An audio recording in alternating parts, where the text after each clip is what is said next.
Bonjour tout le monde, mon nom est Bernard Lebel de jonglerie.ca. Vous voulez apprendre à jongler à cymbales? Vous avez toujours rêvé de jongler à cymbales?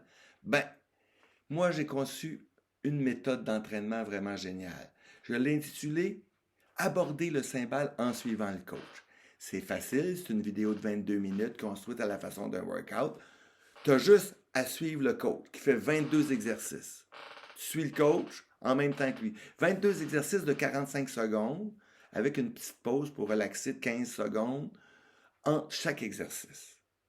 OK, 22 exercices, 2 exercices à une balle, 3 exercices à 2 balles, 6 exercices à 3 balles, 4 exercices à 4 balles et 7 exercices à 5 balles. Bien sûr, il existe beaucoup d'autres éducatifs. Bien sûr, mais j'ai remarqué au cours des années que plusieurs personnes qui abordent le cymbale l'abordent mal avec des exercices qui n'exécutent pas très très bien. Ça ralentit le processus. Moi, j'en suis un exemple probant. Il faut choisir des exercices et surtout bien les exécuter. Dans la vidéo, il y a 3 notions qui sont très importantes à saisir. La première, il est question de jongler à la hauteur de 5, de lancer les balles à la hauteur de 5. Ça veut dire qu'il faut lancer plus haut que sa tête en croisée, évidemment. Et regardez le coach Philippe. Ça va vous donner une bonne idée, la hauteur optimale des lancers. Deuxième notion, la notion du point mort. Quand on lance une balle, elle arrive à son sommet, elle arrête. Et elle commence à redescendre. Au moment où elle arrête, c'est ce qu'on appelle le point mort. Souvent utilisé dans quelques exercices dans la séance d'entraînement.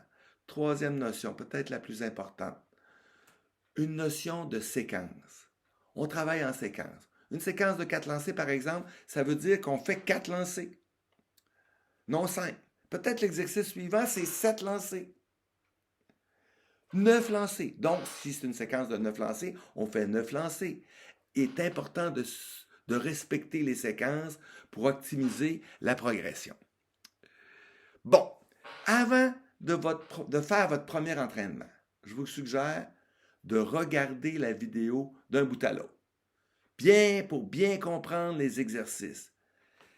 Plus tu vas bien les comprendre, plus que tu as de chances de bien les exécuter. C'est sûr et certain. Je te suggère 3, 4, 5 séances par semaine. Des fois, c'est mieux de travailler moins longtemps et de travailler mieux.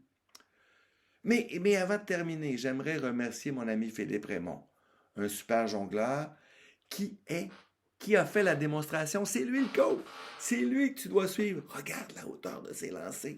Hey, merci Philippe. Merci aussi pour tes feedbacks lorsque j'ai conçu cette approche à la façon d'un workout. Bon entraînement, bonne jonglerie et à la prochaine.